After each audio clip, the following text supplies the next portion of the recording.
Dictation 100 शब्द प्रति minute start होगा 5 सेकंड बाद।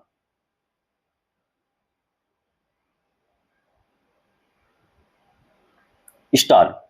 अमेरिका के राष्ट्रपति डोनाल्ड ट्रंप हर कुछ दिन बाद ऐसे दावे करते दिखते हैं जो पहली नजर में बड़े महत्व के लगते हैं, मगर थोड़ा वक्त गुजरते ही उनके दावों को लेकर जिस तरह के तथ्य सामने आते हैं, उससे उनकी बातों की विश्वसनीयता पर संदेह खड़े हो जाते हैं।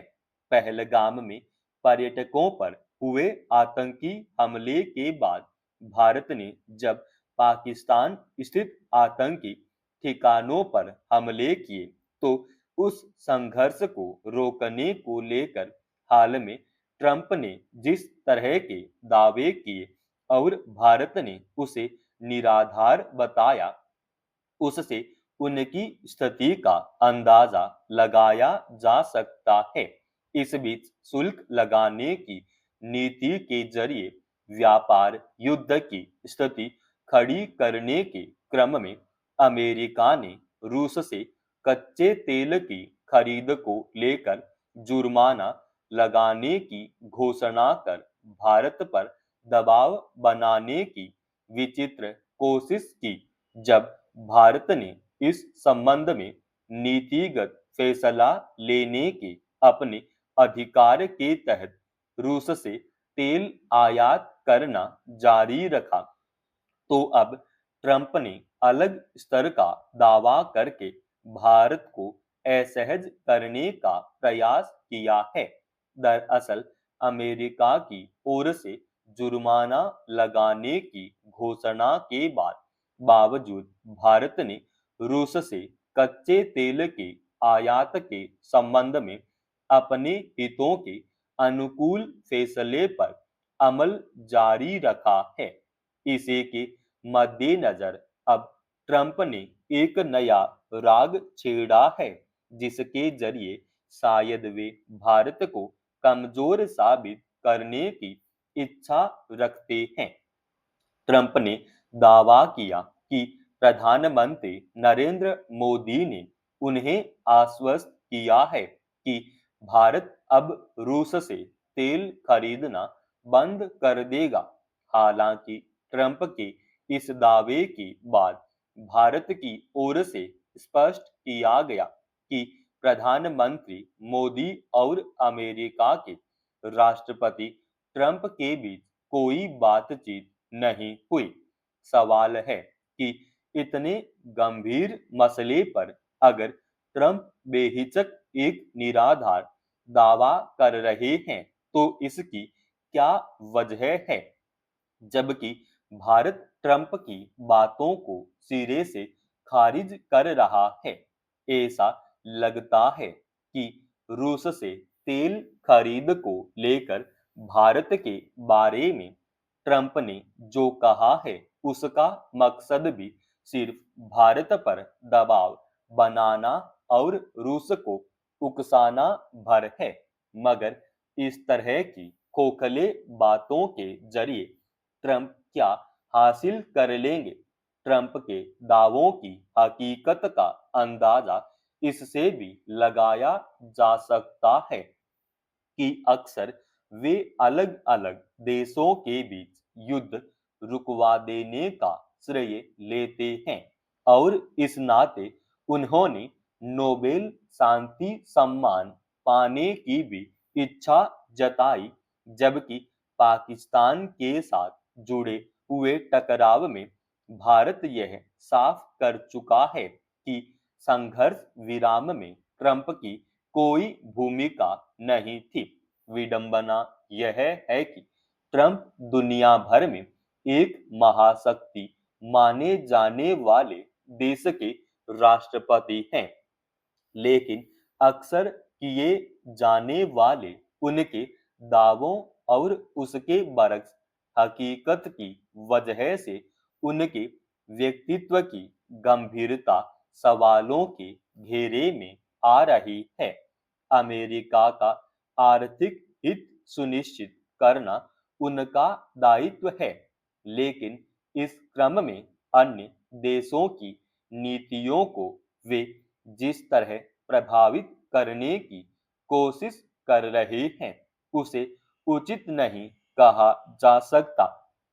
भारत के साथ व्यापार वार्ता के किसी निष्कर्ष पर पहुंचने से पहले ही उन्होंने जिस तरह भारी आयात शुल्क लगाने की घोषणा कर दी और उसका दायरा और विस्तृत किया, वह एक तरह से अन्य देशों और खासतौर पर भारत के नीतिगत फैसलों को प्रभावित करने की कोशिश की थी।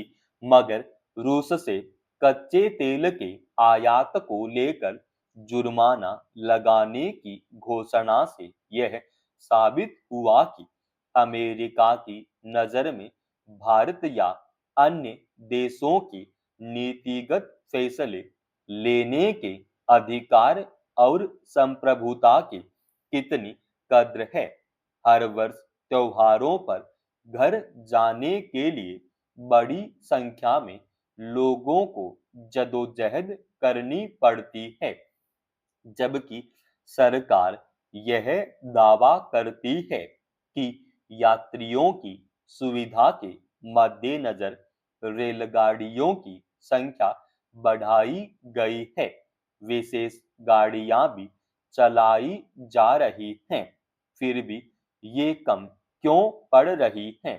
हालत यह है कि दीपावली और छठ से पहले देश के विभिन्न शहरों से अन्य दिशाओं, खासकर पूरब या बिहार की ओर जाने वाले यात्रियों के लिए टिकट हासिल करना युद्ध जीत लेने जैसे हालात होता है।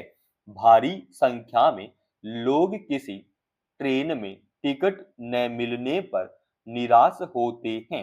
यहाँ तक कि तत्काल कोटे में भी लोगों को सीट नहीं मिलती।